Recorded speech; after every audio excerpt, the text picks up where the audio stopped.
ये बताइए कि क्या गरीबों के लिए ये न्यायिक व्यवस्था सही है या इसमें कुछ बदलाव क्या हो सकता है? अगर आपके पास पैसा है, सुबह मैटर फाइल करिए, दोपहर में मेंशन करेंगे और शाम को भी सुनवाई हो सकती है, अगले दिन सुनवाई हो सकती है। आज तक सुप्रीम कोर्ट में कभी एक वो मोटो लेके सुप्रीम कोर्ट ने ये नहीं सोचा कि हम भारत के आम जनता को 1 साल के अंदर न्याय कैसे दें। 35 CJI बदल गए 1985 से अब तक, लेकिन जौनपुर का मुकदमा चकबंदी अधिकारी के यहाँ आज भी चल रहा है। 400 तारीख पड़ चुकी है उस मुकदमे में। आप इतने बड़े बड़े फैसले दे के जा रहे हैं, उसका स्वागत है, लेकिन आम जनता के जीवन में उससे कोई फर्क नहीं पड़ रहा। ये जो सिस्टम है, जुडिशियल सिस्टम, ये दबंगों के, माफियाओं को सपोर्ट करने वाला सिस्टम है। ये अपराध को खत्म नहीं कर रहा है, ये अपराधियों के मन में, झूठे लोगों के मन में खौफ नहीं पैदा कर रहा है।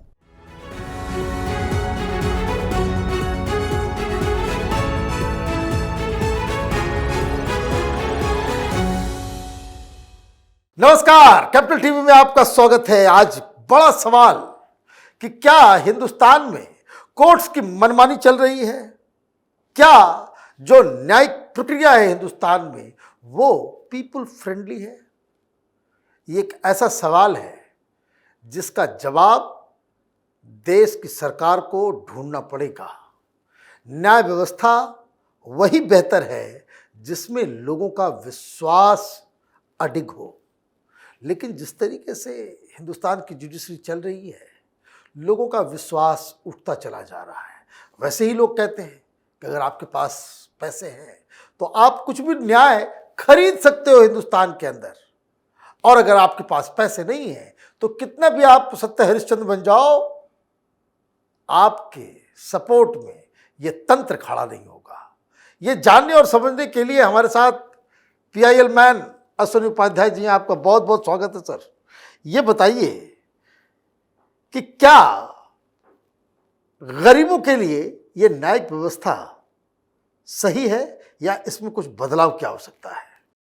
मनीष जी, आपकी बातों बातों से मुझे लगा कि शायद आप जो दिल्ली में चल रहा है आज की डेट में, शायद आप उसका जिक्र करना चाह रहे थे। अगर आपके पास पैसा है तो आप दिल्ली में भूतपूर्व कानून मंत्री, भूतपूर्व वित्त मंत्री, भूतपूर्व गृह मंत्री, भूतपूर्व विदेश मंत्री, ऐसे लोग वकालत करते हैं, उनको आप 10 लाख 15 लाख रुपए फीस दीजिए, सुबह मैटर फाइल करिए, दोपहर में मेंशन करेंगे और शाम को भी सुनवाई हो सकती है, अगले दिन सुनवाई हो सकती है, और रात में भी हो सकती है। रात में भी हो सकती है। दरवाजा अगर खुलवाना हो, अगर आप कोई टेररिस्ट हो, आप कोई बहुत बड़े माफिया डॉन हो, तो सुप्रीम कोर्ट जो है रात में भी सज सकता है।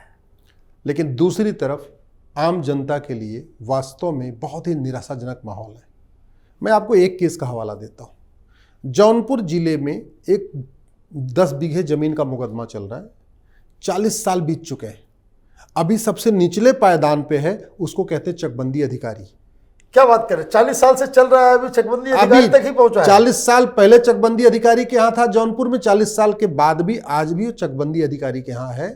अभी चकबंदी अधिकारी के यहाँ मान लीजिए डिसाइड भी हो जाए आज, तो इसके बाद वो SOC के यहाँ अपील होगी, SOC के यहाँ से डिसाइड हो जाएगा तो फिर DDC के यहाँ अपील होगी, DDC के यहाँ से डिसाइड हो जाएगा तो चकबंदी कमिश्नर के यहाँ अपील होगी, वहाँ से डिसाइड हो जाएगा तो हाई कोर्ट में अपील होगी, वहाँ से डिसाइड हो जाएगा तो सुप्रीम कोर्ट अपील होगी।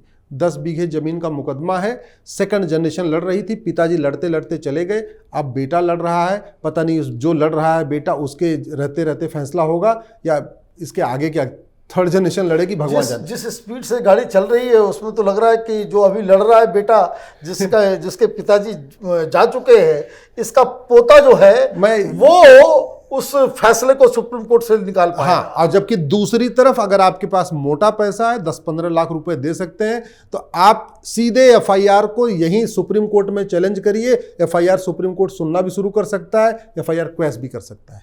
आपके पास मोटा पैसा है, सीधे बड़े वकील को हायर करिए, हाई कोर्ट में चैलेंज करिए, सीधे हो सकता है सुनवाई। फिर तो ये कहें, it will be rude but I must say, कि एक माफिया की तरह, गिरोह की तरह वो काम कर रहा है। नहीं, वो गुलामी की मानसिकता है ना, क्योंकि हमारी न्यायिक व्यवस्था गुलामी वाली चल रही है।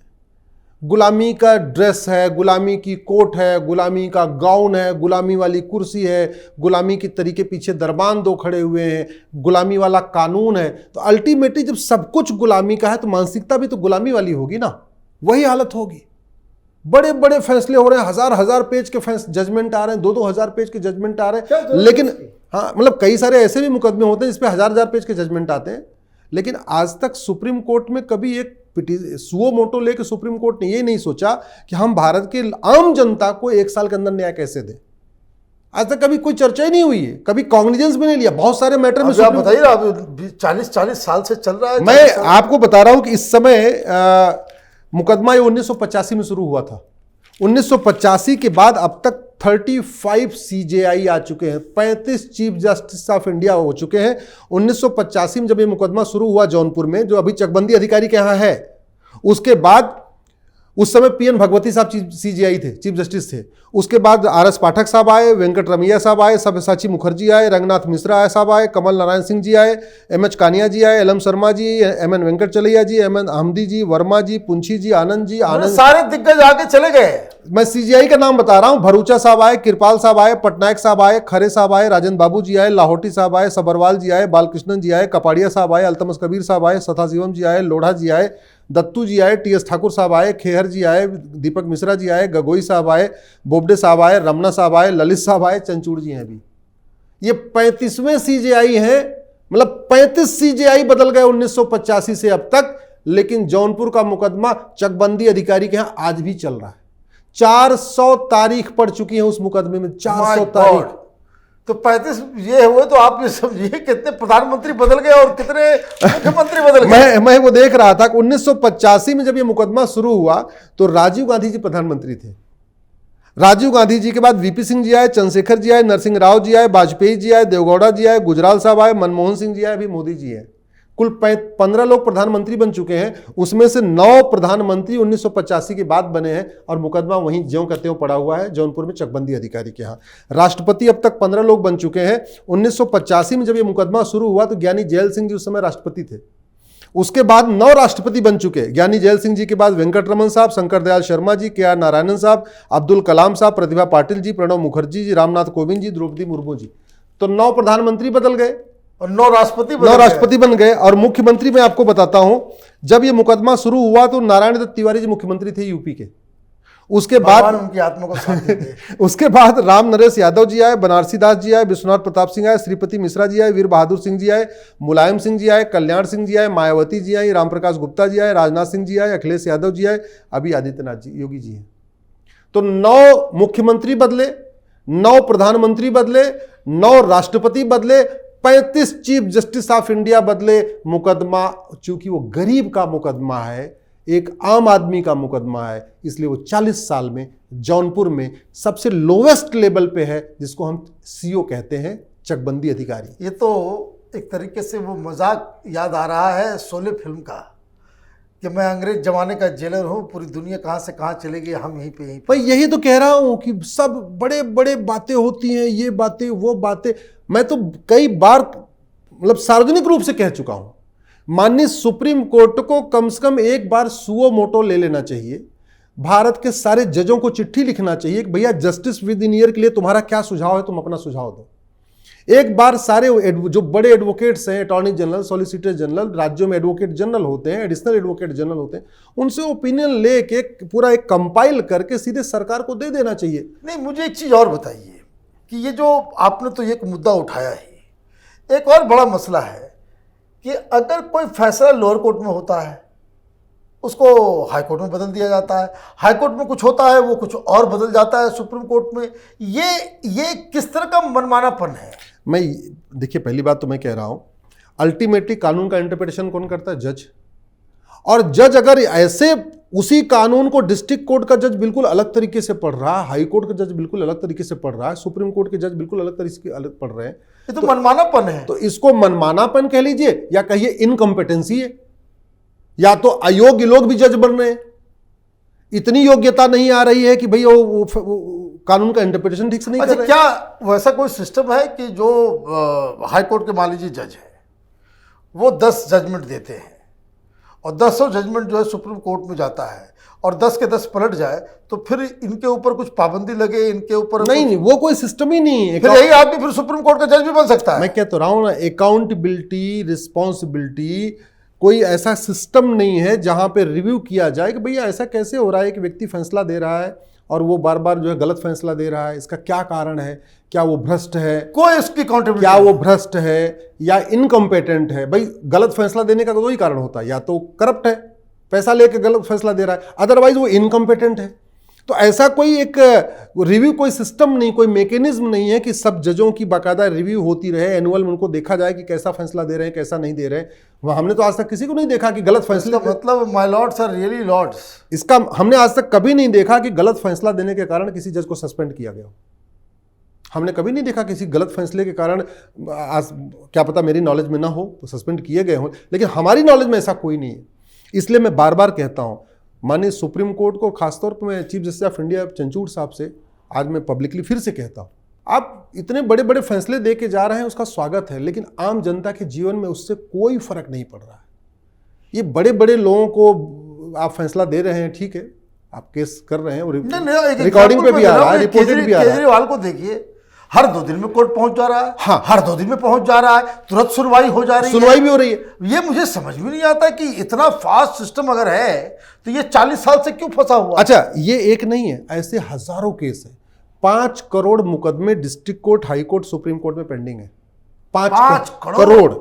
1 करोड़ से अगर एक परिवार टेंशन में है तो 5 करोड़ परिवार टेंशन में है। एक परिवार में अगर एवरेज 6 आदमी मिलाइए तो 5 करोड़ परिवार का मतलब 30 करोड़ इंडियन टेंशन में है। मनीष जी, अगर आप तारीख पे तारीख जाओगे तो केवल आपको टेंशन नहीं होगी, आपकी धर्मपत्नी को भी टेंशन होगी, आपके 2 बच्चों को भी टेंशन होगी, आपके माता पिता को भी टेंशन होगी। तो मिनिमम अगर नुकसान होगा सो अलग होगा। मिनिमम अगर फैमिली साइज 6 आदमी की मान के चले कि माता पिता टेंशन में है, पति पत्नी टेंशन में, 2 बच्चे टेंशन में है, तो भी 30 करोड़ लोग टेंशन में है। आपका पैसा जा रहा है, आपका समय जा रहा है और वो व्यक्ति परेशान है। दूसरा, ये जो सिस्टम है ना, ये अपराध को बढ़ा रहा है। उदाहरण के लिए ये जो 40 साल जो मुकदमा हो गया कि भाई किसकी वसीयत अच्छी हुआ क्या है, इसमें 10 बीघे जमीन है, एक सज्जन कह रहे हैं कि मेरी वसीयत ठीक है, दूसरे सज्जन कह रहे हैं मेरी विल वसीयत ठीक है, ठीक है। अब अगर ऐसा कानून होता, ऐसा दंड का प्रावधान होता कि जिसने झूठी वसीयत लिखाई है इसको 20 साल की जेल होगी, जिसने झूठी वसीयत लिखाई है इसके पक्ष में जिन लोगों ने गवाही किया उनको भी 20 साल की सजा होगी, तो बाकी लोग झूठी वसीयत नहीं लिखाते। चूंकि ये मुकदमा 40 साल में चल रहा है तो लोग प्रमोट हो रहे हैं झूठी वसीयत लिखाने के लिए। मैं बार बार ये कह रहा हूं, जो एसपीजी सिक्योरिटी क्यों चलती है नेताओं के साथ, जानते हैं? गोली मारने के लिए नहीं, डराने के लिए। डराने के लिए। ये वाई कैटेगरी की सिक्योरिटी, जेड कैटेगरी सिक्योरिटी, किसी नेता की जो सिक्योरिटी गार्ड कभी किसी गोली मारता है क्या? नहीं। किस लिए चलती है? डराने के लिए।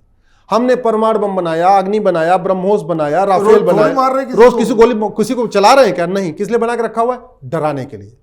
कठोर दंड जो बनाया जाता है, कठोर कानून बनाया जाता है, वो रोज किसी को फांसी देने के लिए थोड़ी बनाया जाता है, वो केवल भय क्रिएट करने के लिए। चूंकि भारत में झूठ बोलना पाप है लेकिन झूठ बोलना अपराध नहीं है, इसलिए झूठी शिकायतें हो रही हैं, झूठी वसीयत बन रही है, झूठी गवाही हो रही है, झूठे मुकदमे चल रहे हैं। और ये झूठा मुकदमा 40 साल, अल्टीमेटली 40 साल हुआ ना, इसमें कोई एक तो झूठा है। भाई 2 लोग कह रहे हैं कि मेरी वसीयत ठीक है, दूसरा कह रहा है मेरी वसीयत ठीक है, तो वास्तव में कोई एक ही ठीक है। अब लेकिन दूसरा वाला मुकदमा छोड़ नहीं रहा, क्यों? क्योंकि कानून का खौफ नहीं है। अच्छा, इनको क्या हुआ? 40 साल लड़ रहे हैं, सेकंड जनरेशन लड़ रहे हैं, उसमें जो पक्ष ठीक है उसको 40 या 50 साल के बाद अगर जमीन मिल भी गई तो उसको मिला क्या? कुछ नहीं। अरे वो उसी की थी, कुछ नहीं, उसको कुछ नहीं मिला, 50 साल उसका टाइम खराब हो गया। तो ये सुप्रीम कोर्ट के जजेस ऐसे विषय पे कॉग्निजेंस क्यों नहीं ले रहे, मुझे समझ में नहीं आ रहा है। माननीय सुप्रीम कोर्ट एक सुओ मोटो रिट लेके कि जस्टिस विद इन, भाई दुनिया भर के सुओ मोटो लेते रहते हैं, एक सुओ मोटो रिट लेके कि जस्टिस विद इन ईयर। देखिए, सुप्रीम कोर्ट केजरीवाल को न्याय दिलाने में पूरा जुडिशरी जो है उसमें व्यस्त है, बाबा रामदेव को जो है वो बेइज्जत करने में व्यस्त है, तो कहाँ इन सब सवालों पे कहाँ? मैं बार बार यही सोचता हूं, या तो सुप्रीम कोर्ट जजेस चूंकि इतने एलिट क्लास के हैं कि उनको जमीनी समस्या समझ में नहीं आ रही, उनको समझ, भाई ये मुकदमा जो चल रहा है, ऐसे हजारों मुकदमे चल रहे हैं। अगर एक व्यक्ति का किसी ने झूठी वसीयत कराई, अवैध निर्माण किया, सड़क के किनारे कब्जा किया, कुछ भी किया, अगर आप उसको साल भर के अंदर फैसला कर दो, जो गलत आदमी है उसको तगड़ा दंड दे दो, तो 10 लोग और गलत काम करने से डरेंगे। भारत की ऐसी कोई तहसील नहीं है जहां फर्जी वसीयत नहीं बन रही है। आज भी ऐसा कोई जिला नहीं है जहां फर्जी विल नहीं बनती है। क्यों? क्योंकि किसी को सजा ही नहीं होती। 30-40 साल मुकदमा चलता, फिर ये डिसाइड होता ये वाला गलत है, ये वाला सही है। गलत वाले कोई पनिशमेंट हुआ क्या? नहीं। सही वाले को कुछ कंपनसेशन मिला क्या? नहीं। ये जो 40 साल से मुकदमा चल रहा, जो सही पक्ष है, 40 से या 50 साल के बाद या 60 साल के बाद मिलेगा क्या? उसको उसी की 10 बीघे जमीन मिलेगी, तो उसी की थी। और जिसने फर्जी वसीयत लिखाई उसको कुछ गया क्या? कुछ नहीं। वो तो जोत बो रहा है, वो फसल काट रहा है, उसी से मुकदमा लड़ रहा है। तो ये जो सिस्टम है ये दबंगों के पक्ष में है। ये जो सिस्टम है जुडिशियल सिस्टम, ये दबंगों के, माफियाओं को सपोर्ट करने वाला सिस्टम है। ये अपराध को खत्म नहीं कर रहा है, ये अपराधियों के मन में, झूठे लोगों के मन में खौफ नहीं पैदा कर रहा है। और ये सारी चीजें जो है सुप्रीम कोर्ट के निगाह से अल्टीमेटली में, चूंकि संविधान की शपथ तो सब लेते हैं, सांसद, विधायक, मंत्री भी लेते हैं, जज भी लेते हैं, लेकिन न्यायपालिका की जिम्मेदारी है सबको 1 साल के अंदर न्याय देना। न्यायपालिका का मुखिया कौन है? Supreme court. सुप्रीम कोर्ट का मुखिया कौन है? Chief justice of India. तो अल्टीमेटली लोगों को 1 साल के अंदर न्याय मिले, डिस्ट्रिक्ट कोर्ट से भी 1 साल के अंदर न्याय मिले, हाई कोर्ट से भी 1 साल के अंदर न्याय मिले, सुप्रीम कोर्ट से भी 1 साल के अंदर न्याय मिले, चाहे वो तहसीलदार हो, चाहे एडीएम हो, चाहे डीएम हो, चाहे वो चकबंदी अधिकारी हो, एसओसी हो, डीडीसी हो, अगर 1-1 साल के अंदर मुकदमा डिसाइड होना शुरू हो जाए, झूठे लोगों पे कठोर दंड मिलना शुरू हो जाए, जो झूठी शिकायत करते हैं, झूठे मुकदमे लिखवाते हैं, झूठी गवाही देते हैं, झूठा हलफनामा पेश करते हैं, झूठी वसीयत कराते हैं, उनको कठोर दंड मिलना शुरू हो जाए, अपने आप काफी मुकदमे अपने आप खत्म हो जाएंगे। आपका बहुत बहुत धन्यवाद, आपने डिटेल में ये विषय के ऊपर जो है प्रकाश डाला। अगर आपको ये वीडियो पसंद आया तो आप इसे लाइक करें, शेयर करें और कैपिटल टीवी को सब्सक्राइब करें। धन्यवाद।